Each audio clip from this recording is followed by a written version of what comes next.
Saludos mi gente, bienvenidos a un nuevo episodio de Just Chatting, 11º episodio de Just Chatting. Este programa es uno que me ha gustado hacer, de verdad que gracias por el apoyo que estamos recibiendo en el canal. Ya saben, lo obligatorio de siempre, compartirlo, darle al botón de like. Y sí, siempre estar pendiente ahí en los episodios, tanto en Spotify como aquí en YouTube. Este episodio de hoy es uno especial para mí. Uno que llevo intentando hacer un montón de tiempo. Y hoy mi invitado es el abuelo Benito. Amén. Dios bendiga a Joshua en este proyecto y a ustedes que lo están patrocinando. Ya tiene más viewers que yo. Así que felicitamos a Joshua, que como yo digo, va a ser el que si el Señor se tardara, me va a reemplazar a mí en la cuestión escatológica. Dios lo bendiga. Amén, amén. Este episodio yo lo tenía planeado tras hacer una pequeña introducción a lo que es tu campo, lo que es la profecía dentro de las iglesias, porque la gente me ha visto contigo. Hicimos un video hace unos meses atrás sobre cómo la tecnología aplicaba en el contexto profético, y también pues la gente me ha visto en tu canal hablando y dando conferencias, hablando del Bitcoin y hablando también de otras cosas como el metaverso y etcétera, etcétera. Pero yo entiendo que mucha gente que me sigue a mí o gente que te está conociendo ahora por internet no tiene el contexto que muchos hermanos alrededor de Puerto Rico tienen de quién es el hermano Benito y qué es la profecía y qué significa todo esto. Y como saben, la gente que me ve sabe, la dinámica aquí en este programa es que yo hago unas pequeñas preguntitas como para introducir lo que hacen mis invitados. Amén. Así que yo tengo 7 preguntitas en esta ocasión y vamos para adelante. Así que vamos a empezar con la... Vamos a ver si las podemos contestar, pues yo no las he visto. Vamos allá. Vamos allá. La primera pregunta que yo te quiero hacer es, primeramente, ¿qué es la escatología y por qué es importante en las iglesias? La escatología en su definición más sencilla es proyección de los acontecimientos finales. O sea, el punto de referencia es la segunda venida de nuestro Señor Jesucristo. Entonces, como dijo el Señor, Lucas capítulo 21, que habría una serie de señales que concluye diciendo, cuando ustedes vean estas señales escatológicas, ¿no? El cumplimiento escatológico, cumplimiento en la proyección a cumplir a que es la culminación de esas cosas. El Señor dijo, entonces erguíos, levanten sus cabezas, porque vuestra redención está cerca. Por ejemplo, un caso, por decir un ejemplo bíblico clásico, es Mateo 24, 32 y 33. Nuestro Señor Jesucristo, sabiendo que la ciudad de Jerusalén va a ser destruida, y Él lo predijo cuando hace su entrada triunfal a Jerusalén y llora mirando la ciudad, parado desde el monte de los Olivos, que hay una vista extraordinaria. Yo he estado allí 7 veces ya visitando a Israel y es una vista bien impresionante, y Jesús llora mirando a Jerusalén y dice, Jerusalén, eso es escatología, Jerusalén, ¿cuántas veces yo quise juntarte como la gallina junta sus polluelos debajo de sus alas y tú no quisiste? ¿Por qué hace esa proyección escatológica Jesús? Estamos hablando del año 32, año 33 de nuestra era cristiana, y ya al año 70, la majestuosidad de Jerusalén, el templo hermosísimo que había construido el rey Herodes, estaba para ser totalmente arruinado, quemado. Por eso es que Jesús en la escatología dice, hay de las que crían en aquellos días, hay de los que están en el campo en aquellos días. Entonces Jesús hace una proyección de la higuera a largo plazo, a 2000 años plazo, en múltiplos de miles, hace una proyección escatológica. De la higuera de Israel, Joel capítulo 1, versículo 6. De la higuera, ustedes aprendan la parábola. ¿Quién es la higuera? Es Israel. Exacto. Cuando sus hojas comiencen a aparecer, sepan que el verano está cerca. Pero en el verso 33 dice expresamente, cuando esto se haya cumplido, entonces ya yo no estoy cerca, estoy a la puerta, ¿eh?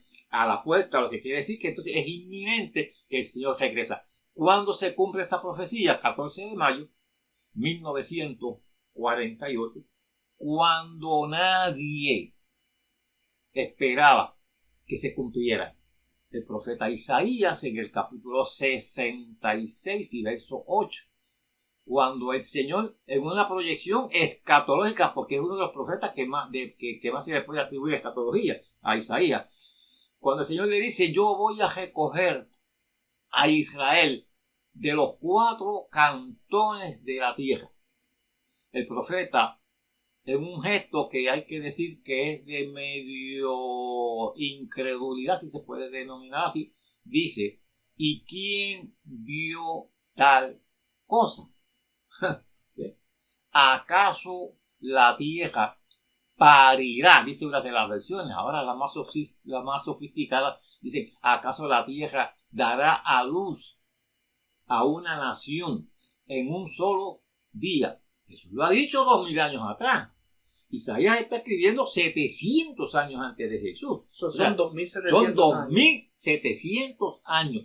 Y eso lo que prueba es la veracidad, de eso hablaremos, y la autenticidad de la palabra. 14 de mayo 1948, las Naciones Unidas se reúnen y declaran a Israel un Estado libre y soberano con todas sus prerrogativas. Eso es escatología. Eso es escatología, el hecho de entender las cosas que dijo la Biblia.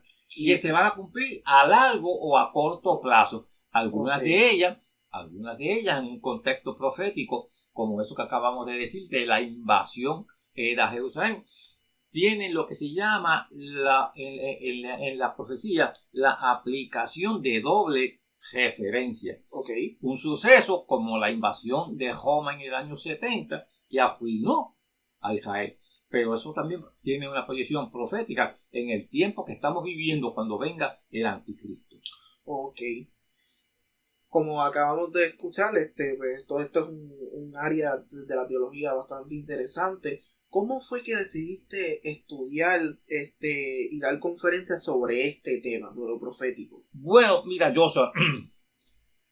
le doy la gloria al Señor porque con toda humildad y con toda modestia yo creo que a mí el Señor me separó desde el vientre de mi madre.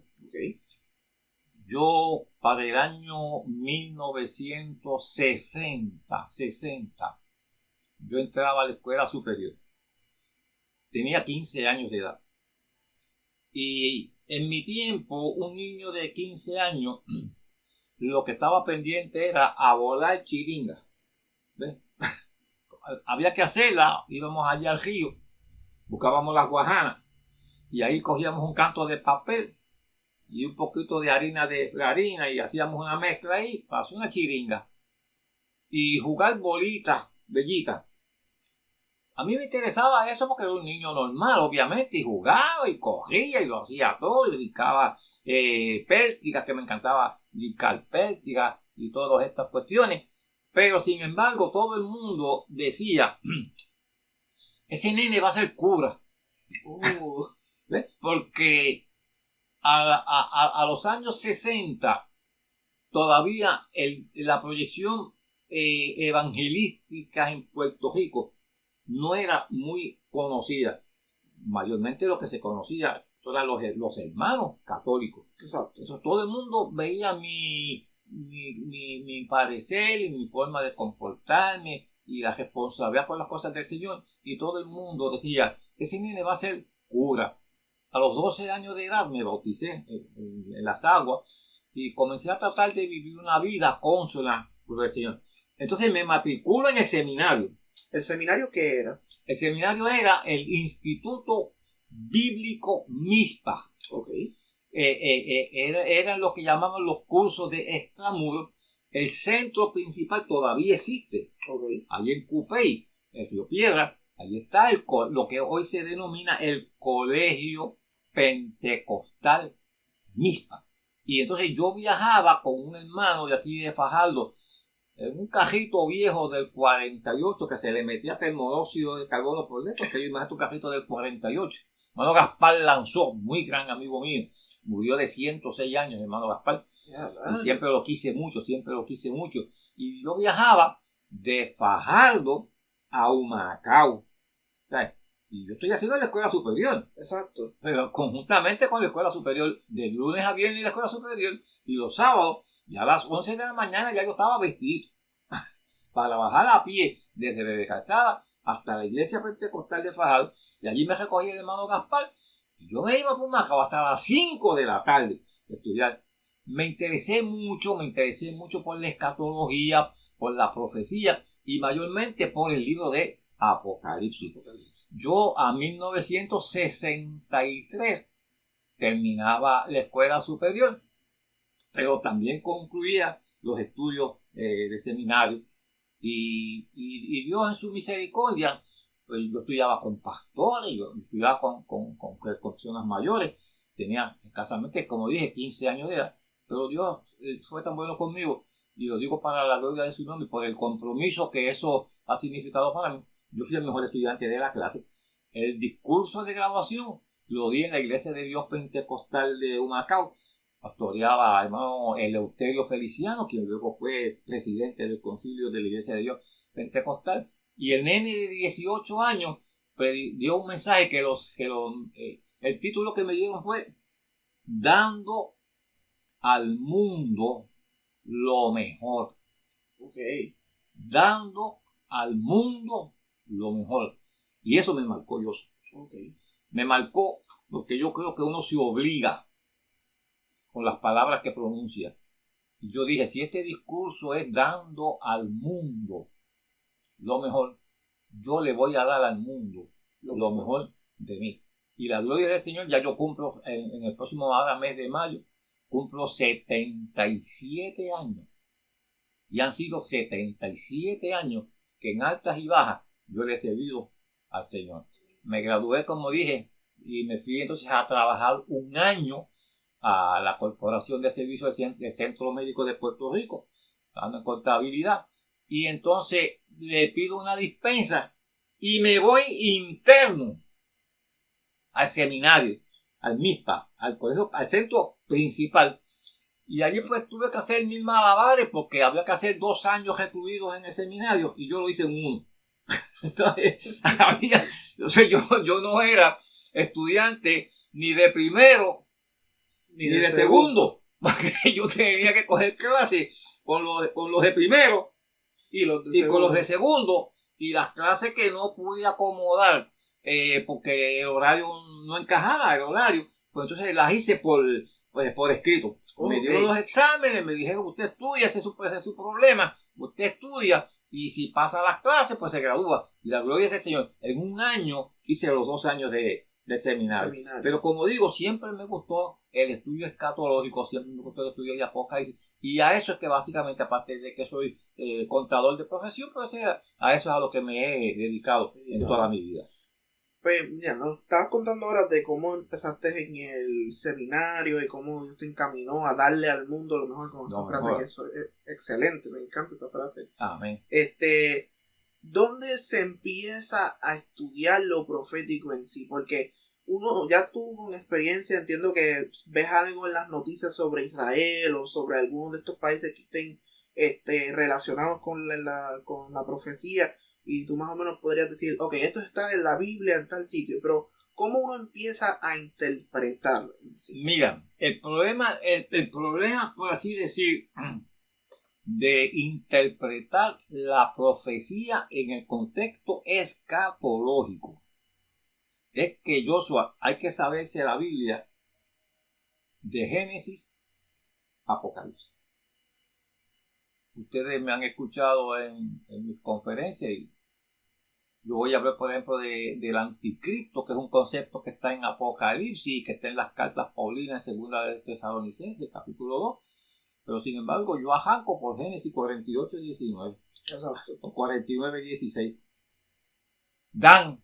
Entonces, la gente dice, pero hermano Benito, pero es que es de Apocalipsis, pero data desde Génesis. Entonces, la única manera de uno poder armonizar todo el contexto de que las cosas se vienen cumpliendo, pero no es porque datan de ahora. ¿Ve? Vamos a aprovechar esta coyunturita para hacer una breve definición de lo que yo llamo profecía. ¿Ve? Profecía. Yo recuerdo siempre cuando yo comencé a participar en el canal 64 del reverendo Rafael Torres Ortega. La primera pregunta que me hizo el licenciado Rafael Torres Ortega en el primer programa fue: Benito, yo quiero que tú me definas qué es profecía. Y yo le dije: pastor, profecía es la predicción de un evento futuro. Por eso es que es complicado. La predicción de un evento futuro que está fuera de la sagacidad humana. Un evento futuro. Estamos hablando hoy de eventos futuros que datan de 2700 años. Exacto. Estamos hablando de la problemática que está sucediendo ahora mismo en Europa, que eventualmente vamos a hacer un programa de esto de Ucrania y de todo esto. Estamos hablando de 2600 años atrás, en la proyección escatológica. Entonces, ahí es que surge un poquito de dificultad, porque lo que yo diga, por ejemplo, de Apocalipsis, me tiene que cuadrar con Génesis. Entonces, ¿cuál es la única manera? Hermano, estudiar.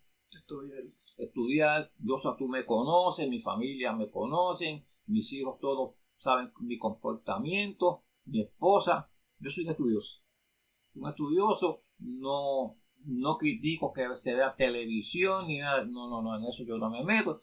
Pero mi vida es estudiar, leer la Biblia, no solamente leerla, interpretarla. Mira, por decir así un ejemplo que es actualizado, que eventualmente sí, con mucha calma vamos a hacer un programa de eso. Mira el problema que hay ahora mismo en el contexto escatológico, predicción de futuro. Alemania. Está el problema de Ucrania y de Rusia, que como dije, me comprometo y que más pronto que ligero lo vamos a hacer el programa para calmar y que la gente tenga tranquilidad y lo entienda en el contexto bíblico. Alemania, cuando ahora viene la OTAN y le pide support, que es la obligación de los miembros de la OTAN, apoyarse unos a otros, Alemania le dice ahora a la OTAN: yo no me voy a meter en el problema de Ucrania. Busque su Biblia. Ezequiel capítulo 38, versículo 5 y versículo 6. Alemania es Gomer. Gomer y es Alemania unida. Joshua, tú sabes que ya yo estoy pidiendo que me consigan una grabación que se hizo en octubre de 1989. Y yo estaba participando en un seminario junto al hermano Rafael Torres Ortega y hermano Fermín Cova y el doctor Marcelino Lamboy. Y Dios me inspiró a decir allí que las Alemanias se unían, que el muro de Berlín se caía.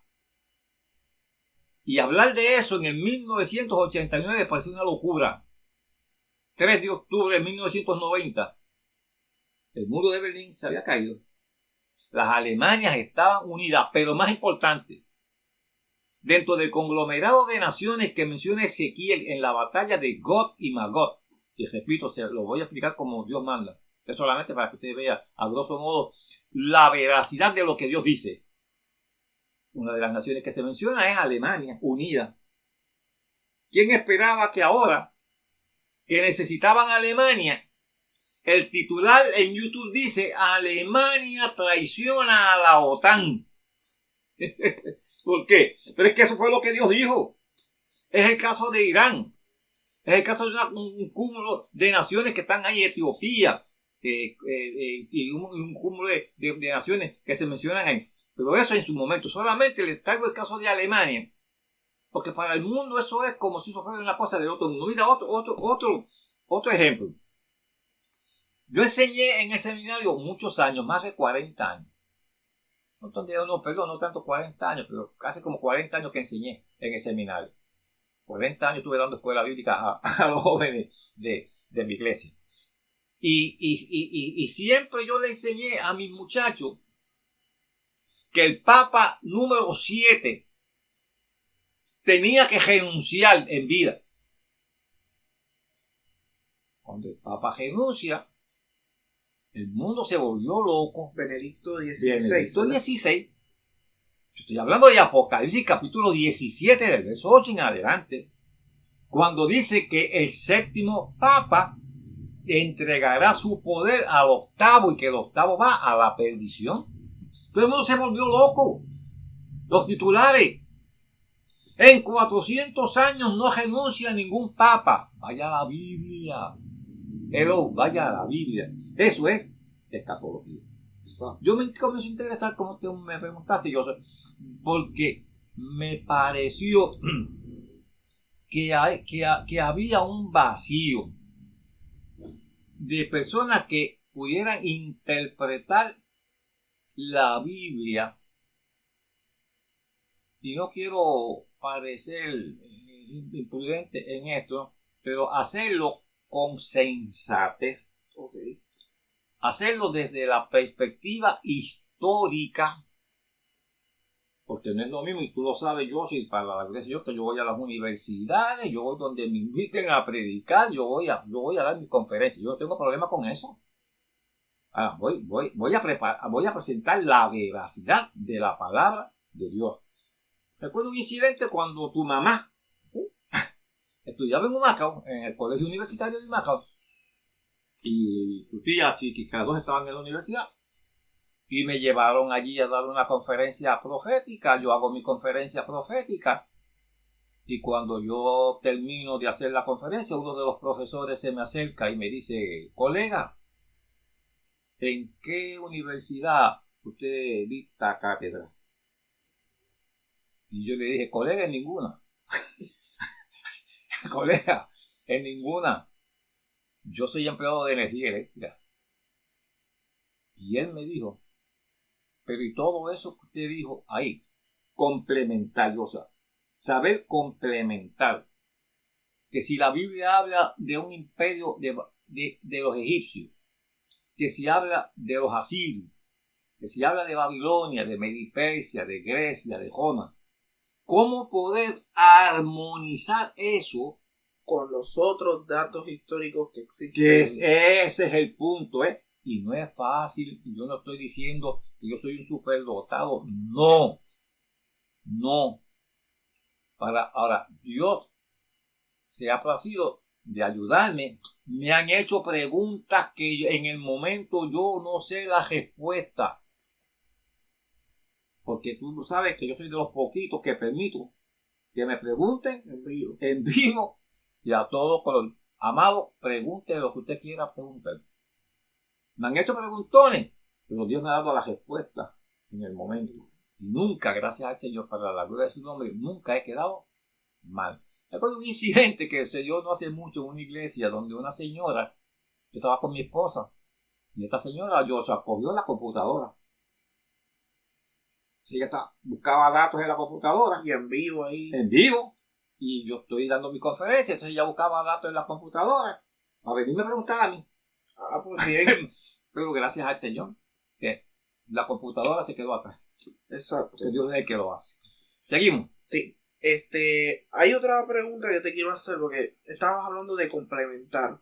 Y obviamente había que estudiar la Biblia a profundidad. Para poder primero entender lo que significa de por sí, y después entonces interpretar. Ir a la historia para poder conjugar una cosa con la otra. Okay.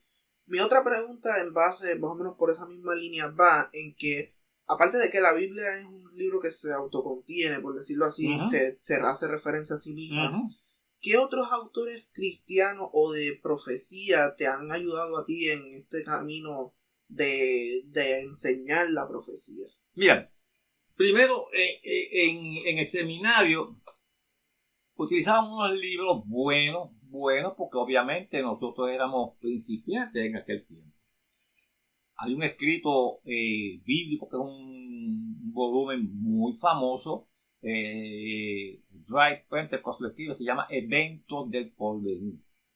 Ese libro me ayudó muchísimo.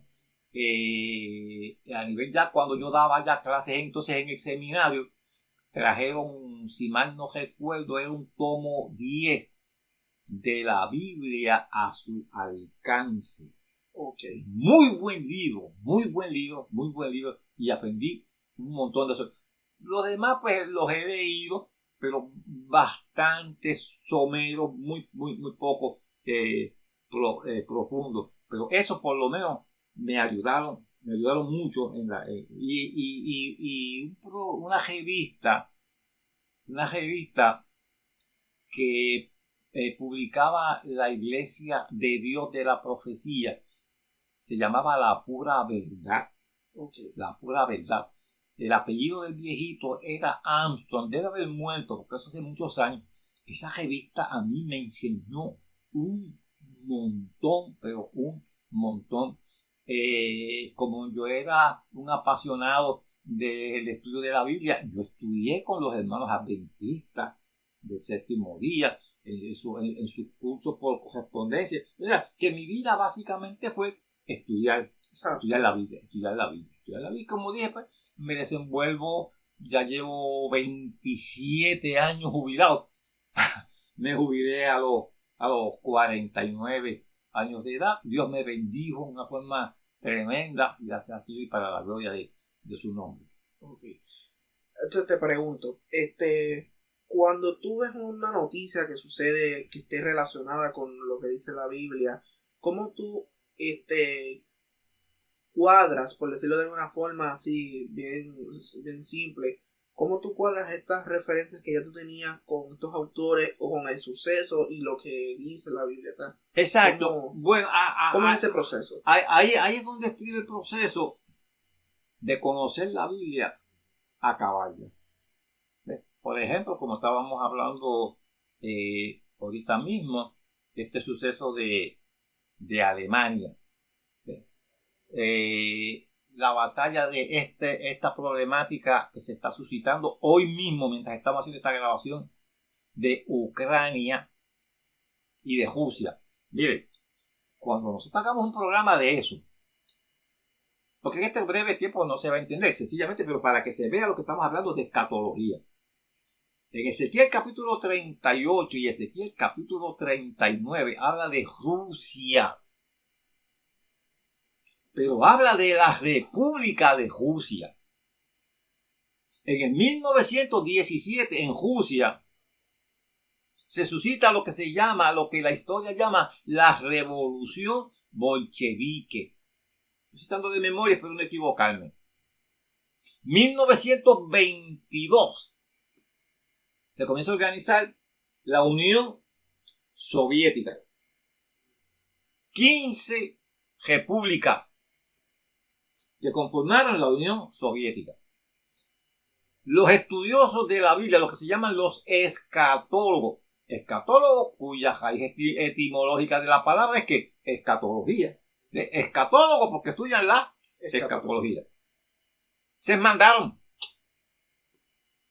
y decían que cuando Ezequiel cuando dice hijo de hombre, profetiza contra God, príncipe soberano de Mesec y de Tubal. Yo sé que ya tú me has escuchado muchas veces hablando de eso.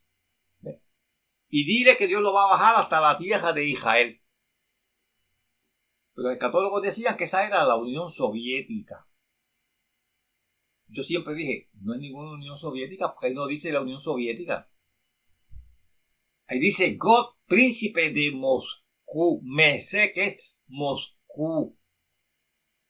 Y Tubal es la segunda ciudad de mayor importancia en Rusia. Se llama Tobolsk. Así mismo se escribe, según se pronuncia. ¿Qué pasó a finales de la década y a principios de la década de los 90? Se levanta Mikhail Gorbachev. Decreta la política de la perestroika y el glasnost. Y se disuelve la Unión Soviética. Que me diga alguien quién esperaba que el Pacto de Varsovia, que la Unión Soviética, se iba a disolver de la noche a la mañana. Pero como la profecía se tiene que cumplir. Exacto. La escatología, la proyección a los eventos futuros. O sea, se tuvo que disolver porque no era la Unión Soviética, era Rusia. Era Rusia. ¿Y a quién es que estamos viendo hoy envalentonado acá en el vocablo de nosotros los puertorriqueños? A Vladimir Putin. Presidente de Rusia. No presidente de la Unión Soviética. Y que de las 15, para que se vea que no era la Unión Soviética, de las 15 ex repúblicas soviéticas, hoy 8 conforman parte de la OTAN, Organización del Tratado del Atlántico Norte. Y el problema con Ucrania es porque, aunque mucha gente no lo sabía, el almacenaje de todo prácticamente el armamento bélico de Rusia, de la Unión Soviética, no estaba en Rusia, en Moscú. Estaba en Ucrania. Hello. Porque Ucrania es la que tiene salida al Mar Muerto. Y del Mar Muerto al Mar Mediterráneo. Y desde los tiempos antiguos se dice que el que domina el Mediterráneo domina el mundo. Domina el mundo. Que es lo mismo que vemos en cada imperio enorme de la antigüedad. Grecia, Roma. Todo. ¿Qué controlaban? Bajaban por el mar Egeo y llegaban al mar Mediterráneo. Y dominaban al mundo completo. Eso es lo que quiere Vladimir Putin. Yo voy a hablar después de eso con mucha más calma, pero para que usted vea que lo que está sucediendo no es un accidente. Léase Ezequiel capítulo 38 y Ezequiel capítulo 39. Se está configurando en el contexto escatológico lo que Dios dijo que tenía que suceder en estos días. Maranata, Cristo viene por la iglesia. Seguimos. Amén. Tú has tenido muchos años de experiencia, mejor dicho, en contacto con lo que es la profecía y cómo se estudia y con la Biblia, y gracias a Dios para entenderla a profundidad.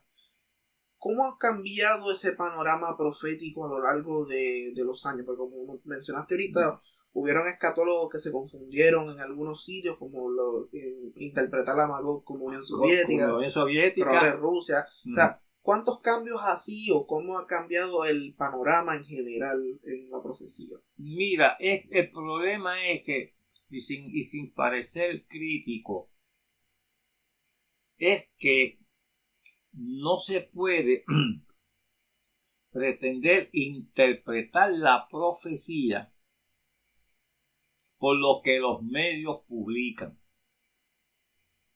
Ese es el problema. Cuando surgió, por ejemplo, la figura de Mikhail Gorbachev, por decir un ejemplo así. Mikhail Gorbachev fue aquel presidente de la Unión Soviética que tenía una mancha en la cabeza. Yo no sé de dónde le surgió la idea a la gente de crear un sensacionalismo. Con esto hay que tener mucho cuidado. No se puede ser sensacionalista. Que se levantó uno por allá, ese es el anticristo. No, cuidado. Ahora mismo usted tiene, por ejemplo, un Emmanuel Macron. Presidente de Francia. Fíjate el nombre, Emmanuel. ¿Qué significa Emmanuel? Dios con nosotros. Macron. A mí me suena como a macro, como algo grande.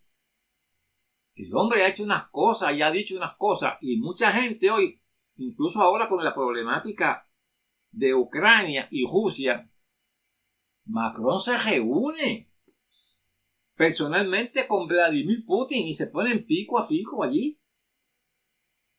Y Macron cantó unas cosas y dijo unas cosas y hasta dijo entre esas cosas: el mundo se merece un gobierno diferente a lo que son los Estados Unidos, diferente a lo que es China, o sea, diferente a todos los tipos de gobiernos que hemos estado viviendo a través de la historia.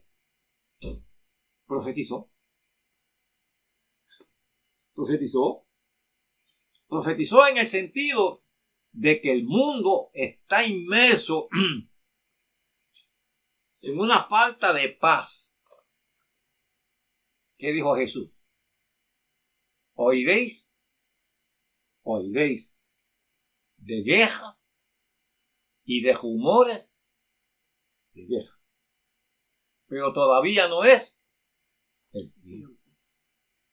No hace nada más que comenzar este siglo pasado, el siglo XX, 1914 a 1918, por primera vez el mundo se ve envuelto en la Primera Guerra Mundial. Guerra. ¿Ve? No bien habíamos salido de la Primera Guerra Mundial en 1945, Adolfo Hitler, y ya tenemos una Segunda Guerra Mundial. Yo le voy a dar, y como dije, lo vamos a discutir más ampliamente, pero yo le voy a dar mi opinión sobre esta situación bélica que está hoy presente en el mundo. Tranquilo. Vamos a seguir oyendo rumores de guerra, tambores de guerra sonando fuertes. Sí, los vamos a seguir oyendo.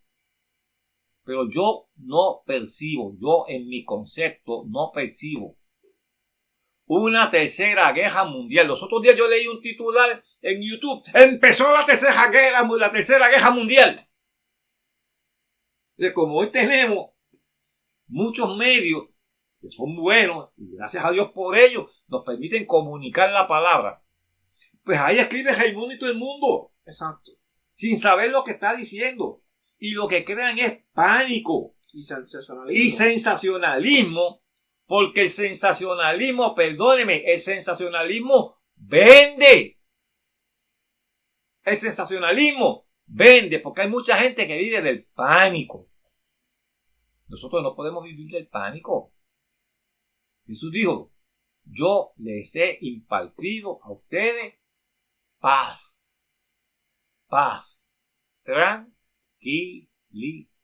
Pero claro, todo eso que se está dando es parte de lo que tiene que suceder y que tiene que apercibirnos. Eso sí es importante. Apercibirnos de que los días cada día son más cortos. Claro, cuando uno ve esta serie de cambios tan drásticos y uno se medio molesta cuando ve ciertos compañeros, y no estoy criticando, estoy tratando de que el pueblo entienda, que crean falsas expectativas. ¿Ve? Allá en Israel, que ya apareció el Mesías, el tipo se murió. Y entonces creo que he sido claro, hermano, y que he sido preciso. Hay que tener cuidado. Ahora, que el desarrollo profético, que el desarrollo escatológico va acelerado. En otra conferencia cuando explicábamos el término griego tachei, eso nadie lo puede negar. Y han habido cambios positivos, porque entonces la gente como que va entonces internalizando, van escuchando a quien tienen que escuchar y rechazando a los sensacionalistas. Mira, hay gente que pretende hacer ¿cómo le llaman a esto? Un forecast, así cuando están diariamente. Exacto. Pero como lo quieren hacer todos los días, porque quieren aparecer todos los días en los medios, pues el día que no haya una noticia hay que inventarse algo. Exacto. Perdóneme. Esto no es asunto de inventar, hermano. Es asunto de que cuando hay urgencia de comunicarle al pueblo, alerta, esto que está pasando es inminente, es prominente en el contexto bíblico. Entonces, venimos a los medios, pero no es que yo todos los días tengo que traer algo nuevo, y como cuando el día que no tenga algo nuevo, pues inventarme cualquier sensacionalismo, o coger cualquier noticia, y venir a decir, esto es cumplimiento de esto. No. Vamos a ser responsables y cuidadosos con la palabra del Señor. Exacto. Ahora quiero hacer una última pregunta para ir cerrando. O sea, que esto es un tema que es bien profundo. Y quería que esto fuera como una introducción para más o menos la gente tenga la puerta para entonces ir a tu canal y revisar los cientos de videos que ya hemos publicado de conferencias que hemos grabado durante el año antipasado de la pandemia. Y esta última pregunta, de verdad quiero hacer, ¿cuál es la pregunta de profecía más difícil que te ha tocado responder? Mira, honestamente hay dos preguntas que a mí me... Una no fue propiamente dicho de profecía. Fue en el seminario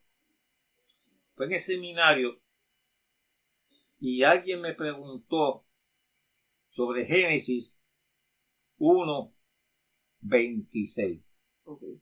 Y Jehová Dios creó al hombre conforme a su imagen y conforme a su semejanza, me acuerdo. Y me acuerdo bien y lo voy a reconocer. Porque la pregunta me la hizo mi primo, que hoy es pastor, uno de los ministros de la iglesia de Cristo Misionera, y los saludo a él y a su esposa, mi cuñada Can, y a Tony Herrera. Tony me preguntó eso en seminario, en vivo y a todo color. Yo era un rookie. Yo tenía 26 años. Y yo tenía, Joshua, por costumbre, porque como yo era jovencito, yo tenía gente allí muchísimo mayores que yo. Y yo tenía por costumbre que cuando alguien me hace una pregunta, es una estrategia de lo que yo llamo desarmar. Exacto. Desarmar. Yo le decía, eso es fácil. Y yo le dije a Tony, eso es fácil. Pero yo no sabía la respuesta. Eso es fácil. Pero yo no sabía la respuesta. Y de momento yo me encuentro diciéndole a mi hermano Tony, mira, eso lo que significa es que cuando Dios sopló en la nariz de aquel muñequito, que va a ser el primer hombre, Adán, Dios se dijo a sí mismo, yo voy a compartir de mi imagen en este muñequito. Y todo el mundo se sorprendió, obviamente. De su imagen, usted tranquilo, que le voy a explicar. Dios diciendo que voy a explicar, mentira, es Dios que me está revelando, que esto es por revelación. Eso quiere decir que Dios se dijo a sí mismo, yo le voy a dar a este muñequito la forma fisionómica, física, que yo mismo siendo Dios voy a tener que tomar en un momento dado para redimir a este cabezón que estoy creando ahora. Exacto. Y todo el mundo dijo, mano Benito, no, la gloria no es mía. No, a mí no me den la gloria. La gloria se la dan a Dios. Porque gran parte de esto, y es bien bueno que lo hayamos cubierto aquí, es la revelación, la iluminación. ¿Cómo yo podía decir en el 89 que las Alemanias se iban a unir? ¿Cómo yo podía decir que lo dije en esa misma profecía, que los días de Margaret Thatcher, primer ministro de Inglaterra, la dama de hierro, cómo yo podía decir en ese momento que sus días estaban contados?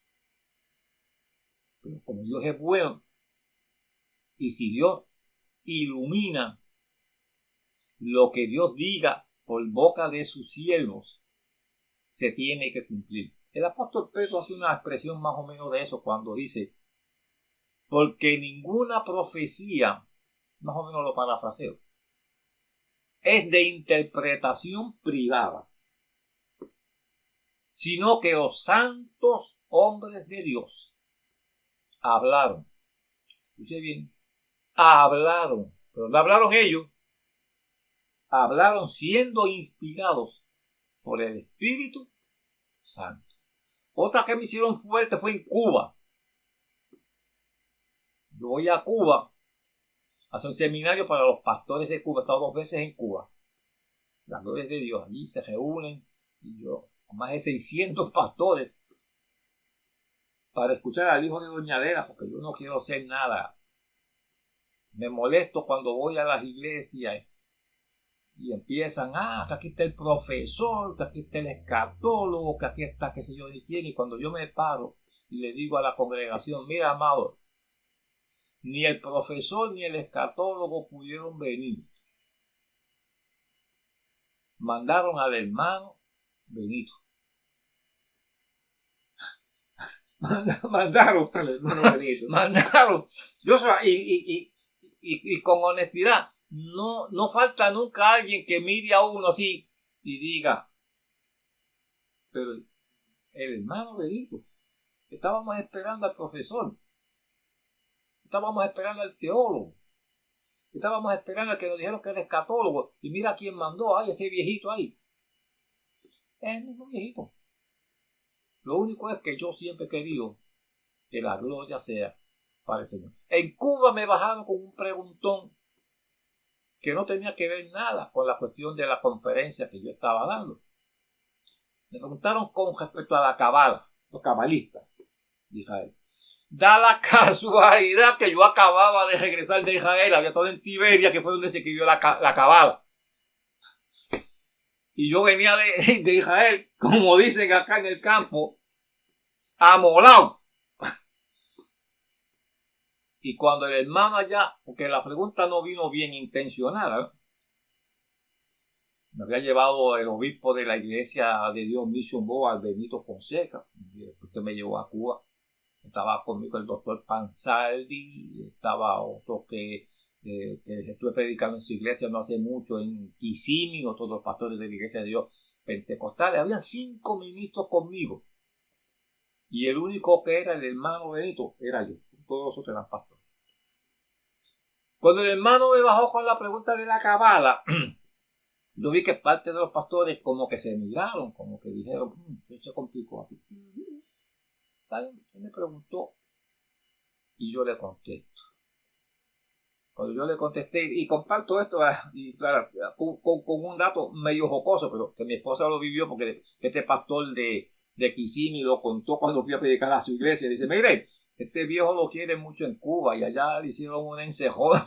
Y dijo él, como un preguntón. Y allá cuando yo veo que los pastores se miraron unos a otros, y cuando yo termino de contestarle al hermano, uno de los pastores se ha levantado, Joshua, y me levantó en peso, literalmente me agarró por la cintura, me levantó en peso, y lo que dijo fue, tú eres un caballo. Bueno, eso te lo bajamos a la conferencia. Dice, tú eres un caballo. O sea, Dios honra a quienes le honra. Dios me los bendiga, Joshua. Si tienes algo más. Pablo, de verdad que gracias por venir, por darnos esta pequeña introducción a este tema de profecía, que yo sé que mucha gente nos ha escuchado hablar de eso, pero no tenía idea de cómo adentrarse o de cómo empezar a entender estas cuestiones. Mi gente, muchas gracias por llegar hasta esta parte del episodio. Gracias a vos. Amén. Gracias a ti, Joshua, por invitarme y a la audiencia que siempre nos está viendo y que nos está apoyando. ¿Cómo es que tú dices? Recuerde darle al botón de me gusta, compartirlo con sus amistades, con sus familiares y obviamente venir y ver el episodio, que esto está muy muy bonito. Mi gente, gracias nuevamente por llegar hasta aquí. Nos vemos en el próximo episodio. Abuelo, gracias nuevamente. Amén, gracias a ti, Joshua, que me invitas. Amén. Nos vemos, mi gente. Amén, Dios me los bendiga.